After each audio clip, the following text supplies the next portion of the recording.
Hello friends, welcome back to my channel. कैसे हो आप सब लोग? आई होप आप सब लोग बहुत अच्छे होगे, स्वस्थ रहोगे और मस्त रहोगे और माता रानी सबकी कृपा करे, सब पर मनोकामना पूर्ण करें।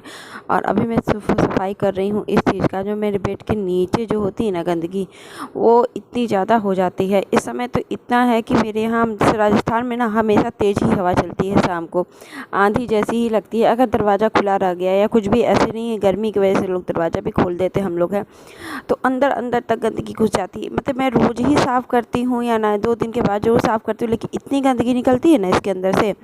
और अभी मेरा आलू प्याज थोड़ा ख़त्म होने वाला है, क्योंकि है वीकली, मतलब कि सब्ज़ी लाने का दिन आ रहे हैं पास में, तो हमारे आलू प्याज भी ख़त्म हो रहे हैं। तो फिर उसको भी ठीक करके मैंने रख दिया है, उसको फैला के। नहीं देखिए इतनी गंदगी निकली ना, आलू प्याज की मिट्टियाँ भी बहुत थी जो आपको दिख नहीं रही थी।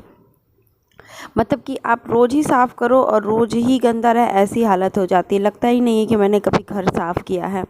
और एक दिन तो ऐसा हो गया था ना मेरे साथ कि मैंने घर सुबह सुबह बहुत साफ़ किया। जिस दिन किचन टूर किया था, किचन क्लीनिंग किया था, उस दिन शाम को जोरदार आंधी आ गई कि मेरी एक एक चीज़ पे गंदगी फिर से बैठ गई और मेरा मन एकदम उब गया। तो अभी देखिए मेरे बेटे ने कपड़ा उठा के इधर किया है, क्योंकि वो कपड़ा इनका धुलना है। तो मैं झाड़ू लगा रही थी, तो मैंने मेरे बेटे को कहा कि तनुष इसको हटा दो। तो ये बहुत अच्छे से काम कर लेता है। तो हमेशा होता है ना कि बच्चों को कहते रहिए, ऐसे बहुत शैतानी करता है, बहुत डांट खाता है, लेकिन कभी कभी आप मेरे साथ रहता है या तो उसको कुछ कुछ जगहों पे हैं इनके कि जो आप परेशान करते हैं बहुत ज़्यादा। तो मुझे मक्खन घी भी निकालना था, तो अभी देखिए मैं दही जमने के लिए रख दी। तो आज तो मैं घी नहीं निकालूंगी, इसको रख दूंगी फ्रिज के अंदर और इसको थोड़ा सा ठंडा होने दूंगी रात में। अभी तो फ्रिज में बाहर ही रहेगा, अभी अंदर डाल के इसे ठंडा कर दूंगी, क्योंकि ये जम गया है। रात में बाहर निकाला था मैंने और सीढ़ियों को साफ़ करी थी। इतनी आंधी आ जाती है ना कि सीढ़ियाँ में से ऊपर कोई रहता नहीं है। तो हमारा भी है कि ऊपर झाड़ दो, फिर नीचे वाली आंटी की तबीयत ज़्यादा ख़राब है, थोड़ी सी वायरल हो गया उनको है, तो वो कुछ कर नहीं रही है। तो आंधी वगैरह आ रहा है। ऐसे तो 3-4 दिन आराम से चल जाता है, लेकिन आंधी आ रही है तो हमें भी साफ़ करना पड़ता है।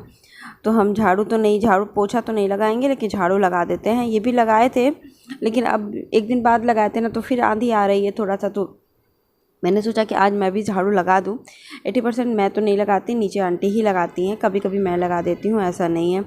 तो फिर होता नहीं है कि अभी साफ़ रहता है या उनको टाइम मिलता है, क्योंकि उनके घर में सब लोग हैं, बहुत लोग हैं, तो इनको घर में बटा हुआ काम रहता है ना। और हम लोग को तो ऐसे होता है कि घर के तो काम करने ही करने हैं। और फिर आप देखते हो कि मेरा भी थोड़ा, मैं सुबह सुबह थोड़ी सी आलसी टाइप की हूँ, नहीं होता है, रहना एकदम मुश्किल हो जाता है कभी कभी, क्योंकि सुबह सुबह मैं जल्दी नहीं उठती हूँ और फिर काम मुझे इतना लेट हो जाता है। मैं 8:30 बजे के बाद ही काम शुरू करती हूँ, जब ये निकल जाते हैं तभी मैं। तो उसके बाद क्लीनिंग वगैरह करना, फिर खाना बनाना, तो मेरा 1 बज ही जाना है। तभी देखिए मैं झाड़ू लगा दिया, पोछा लगा के, और मैं चली गई मतलब कि नहा धो करके एकदम फ्रेश हो ली। तो क्यों ऐसा हो जाता है ना, क्योंकि इतनी धूल मिट्टी आती है कि तो डीपली क्लीनिंग करो, बाहर का बालकनी साफ़ करो। बाहर की बालकनी साफ़ करने में ही कम से कम आधा घंटा लग जाना है रोज़ ही। वहाँ पे इतनी गंदगी हो जाती है कि आपको लगेगा ही नहीं, कोई दूर से देखेगा ना कहेगा कि इसमें यहाँ पे साफ़ ही नहीं होता है। इतनी धूल मिट्टी, इतनी पानी, क्योंकि एक तो कूलर पे से पानी भी डालते हैं, तो उसका भी थोड़ा बहुत गिर ही जाना है।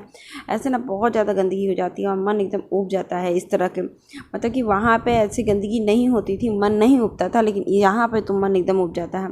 तो अभी मैं देख रही थी चेहरे पे दाने जैसे हो गए हैं, काफ़ी ज़्यादा एलर्जी टाइप की हो गई है मुझे। तो अभी उसको इलाज करूँगी थोड़ा सा। तो मैं आंटी के घर चली गई थी एलोवेरा का पत्ती लेने के लिए। तो नीचे आंटी के घर तो नहीं था, वो बता रही थी कि हाँ श्वेता यहाँ पर है। तो मैं फिर वो लगाऊंगी और फिर मैं कुछ आज बनाऊंगी खाने में सब्जी। तो फिर आंटी ने, मैं बंद गोभी लेकर आई थी, तो मटर आंटी ने नीचे गाँव से आई थी ना, तो फ्रेश मटर ला के दी। हम के फ्रेश मटर कहाँ से? आंटी कहीं नहीं, हमारे यहाँ खेत में लगे हुए थे, तो थोड़े सोचे कि लेके आऊँ तो फिर आपको, तुम्हें भी दूँ। तो मैंने कहा कि चलो ठीक है, आज बंद गोभी और मटर की सब्ज़ी बनाऊंगी। ये सब्ज़ी आप सबको, मुझे बहुत दिन हो गया था खाए हुए, भी ठंड में ही खाते हैं लोग। तो अभी देखिए मैंने पत्ता गोभी काट लिया है और बाबू आ गया है ऊपर। उनके कपड़े गीले हो गए थे, तो उनको फुल कपड़ा मैंने पहनाया। उनको थोड़ी सी लग रही है कि खांसी बहुत ज़्यादा बढ़ गई है आज। तो मैं सोच रही हूँ कि शाम को दवा भी लेने जाऊँगी। तो अभी तो यही सब चीज़ें हो रही थी, शाम को दवा भी लेकर आऊँगी। तब तक ये अपना, ये जो होता है क्या है कि वायरल होता है, नीचे आंटी घर जाना ही जाना है उनको, तो तबीयत ख़राब होनी ही होनी है इनकी, ऐसा नहीं है कि नहीं होगी। मतलब कि बच्चों का ना यही हाल होता है। तो इतना यहाँ पे ना कभी कभी मुश्किल जैसा लगता है बहुत ज़्यादा। आंधी से घर एक बार साफ़ कर दो तो होता नहीं है कि चलो साफ़ कर दी। तो मैं बेटा को देख रही थी, चेक कर रही थी, इसका चेहरा एकदम रेड हो रहा है खांसी की वजह से। और खांसी की दवा तो मैं पिला ही रही हूँ। अब देखते हैं ठीक होते हैं कि क्या होते हैं, क्योंकि बच्चों का ना 1 महीना भी अभी नहीं बीता है इसकी तबीयत ठीक हुए, फिर अभी फिर होने को लग रही है। क्योंकि वायरल हुआ तो नीचे जाना भी मना नहीं करेंगे। तो कभी कभी इसी सब चीज़ों से ना कभी कभी मन थक जाता है कि कब भगवान नॉर्मल सी ज़िंदगी देंगे, कभी हर चीज़ परेशानियाँ तो होती रहती हैं, लेकिन मैं टॉलरेट नहीं कर पाती हूँ कि बच्चे की परेशानी इतना रहना, इस मुश्किल में रहना, एकदम तंग आ जाती हूँ कभी कभी। ये भी कुछ वो हो जाते हैं, क्योंकि होता है क्या, ऑफिस की प्रॉब्लम, घर सबकी प्रॉब्लम ले करके फिर घर भी सही ना रहे कोई, तो तबीयत की भी प्रॉब्लम, तो मैं तो टॉलरेट थोड़ा कर भी लेती हूँ। इनको नहीं लगता ये चलो डॉक्टर के यहाँ, अब मैं थोड़ा कहती हूँ कि नहीं चलो रुक जाओ 2 मिनट। तो जैसे फीवर है बच्चों को तो होता रहता है, दवाएं भी हैं, खिला देते हैं, 1-2 दिन देखते हैं फिर जाएंगे। तो फिर अभी वही देखिए बंद गोभी है और सब कुछ डाल लेते हैं। तो मैंने मटर छील के डाल दिया, फिर आलू मटर प्याज सब इकट्ठे डाल दिया है और उसको लाल होने दिया है थोड़ी देर। तो फिर अब मैं डाल रही हूँ पत्ता गोभी। ये सब्ज़ी बहुत अच्छी बनती है पराठे के साथ। तो आज सिर्फ हम पराठा बनाएंगे। तो ये लेट हो गए थे, ये उन्होंने बोला था लेट हो जाएंगे, तो फिर हम कहे ठीक है, तो हम गरम गरम बना के हम और बेटा खा लेंगे, फिर इनका बनाने के लिए छोड़ देंगे कि ये अपना आएंगे तब हमको गरम गरम बना के देंगे। तो मुश्किल आपकी टाइटल से कंटेंट ने ये सुन लिया होगा कि मुश्किल क्यों होती है। यही सब चीज़ें, जब मन ठीक नहीं होता है, बच्चे का मन नहीं ठीक होता है, घर इतना गंदा, कभी कभी साफ़ करो तो भी गंदा, तो जैसे कोई चीज़ करना होता है ना, वो चीज़ नहीं हो पाता है, वो चीज़ नहीं हो पाता है। आप प्रोग्राम बनाओ कि ये कर लिया जाए, लेकिन वो चीज़ उस समय नहीं होता है कि ये सब सफाई करो। और जब बच्चे की तबीयत ख़राब होती है तो थोड़ी सी ये भी लगता है कि बच्चे की नहीं होता है। तो अभी तो इनके ठीक है, वैसे खांसी थोड़ी सी बढ़ी है, ऐसा कुछ है नहीं, लेकिन मन थोड़ा सा वो है क्योंकि ये परेशान हो जाता है खांसी से, तो बड़े बड़े परेशान हो जाते हैं। तो मेरा माँ हूँ तो मेरा मन भी नहीं लगता है इसके लिए। तो फिर अभी होता है कि हर चीज़ करने में तो मन तो थोड़ा नहीं लगता है। तो अभी देखिए नमक हल्दी और टमाटर धनिया डाल करके मैं इसको थोड़ी देर तक पकने दूँगी और फिर मैं पराठा बनाऊँगी और हम लोग खाना खा लेंगे। उसके बाद फिर मैं आराम बैठूँगी, थोड़ा सा मुझे काम है और भी, तो देखूँगी बेड अलमारी को थोड़ा सा और साफ़ करूँगी, रोज़ ही साफ़ करती हूँ, तो उसको फिर साफ़ करना बाकी रह गया था, क्योंकि और सब तो काम हो गया था, लेकिन उसमें ना थोड़ी सी धूल मिट्टी लग गई। तो मैंने सोचा कि चलो उसको डीपली हटा उटा के साफ़ करूँ। तो ये तो ब्लॉग में ये दिखाऊंगी नहीं, क्योंकि मैंने एक बार और दिखाया था, जल्दी ही दिखाया था, तो फिर मैं उसको साफ़ करूँगी। तब तक इसको सी आँच पे छोड़ दूँगी और अपना फिर इसके बाद देखिए मैंने पराठा बनाना शुरू किया। तो बाबू तो खा लिया था और मैं भी खा ली थी। अब ये आ गए थे पराठा बन, तो फिर ये कह सोचा जल्दी से बना दो मैं खा लूँ, क्योंकि मुझे फिर से निकलना है। हम कहीं आए लेट हो फिर जाना भी है, तो कह रहे हाँ एक काम फंस गया है, वो उसको ही कंप्लीट करना है। तो देखिए ये इतनी अच्छी सी ना लाल लाल भुजिया बनती है, तैयार होती है। मैं इनको आपको प्लेट दिखाती हूँ कि कैसे ये भी लेटे हुए हैं, इतनी अच्छी लगती है इन्हें सब्जी। तो फिर ये टीवी चला दिया, फिर बाबू लेट कर मोबाइल देख रहा था और मैंने सोचा कि चलो फटाफट इनका भी बना के दे ही देती हूँ। फिर मैंने यही पूछा, बताया बाबू को खांसी हो रही थी, ये कह रहे सोचा चलो डॉक्टर को दिखा लेते हैं। हम कह रुको भी खांसी की दवा तो खिला दूँ, क्योंकि इतना कुछ है नहीं, तबीयत नहीं ठीक है।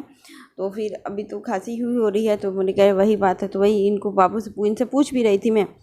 तो यही सब होते हैं ना कि जब दिक्कतें परेशानी कभी कम नहीं होता, मतलब लगता है रहना ही मुश्किल हो गया है ज़िंदगी में आंधी तूफान से, मतलब कि हर चीज़ अव्यवस्था हो जाता है ना। जब प्रॉपर फिर शाम हो गई तो फिर मेरी नीचे वाली आंटी पौधों में अपना तुलसी का पौधा निकाल के, उनकी गमले के पौधे ख़राब हो गए थे, तो वहाँ किनारे एक जगह लगी हुई थी, तो वो मिट्टी निकाली, फिर ये जो पत्ते होते हैं फूल होते हैं ना वो लगाए। मैं थोड़ा बरसात के दिनों में गमले वगैरह लगाऊंगी, मैंने सोच के रखा है। तो अभी तो मैं नहीं लगा रही हूँ, लेकिन तब मैं लगाऊंगी और सोच रही हूँ यही चीज़ करने के लिए। तो फिर अभी देखिए वही आंटी करेंगी उसका। देखिए मेरे बेटा बाहर खेल रहा था, खांसी से थोड़ा तो राहत नहीं हुई थी, लेकिन अभी बाहर बच्चा हवा में मिला ना तो खेल रहा था। देखिए वहाँ बगल में खेल रहा था।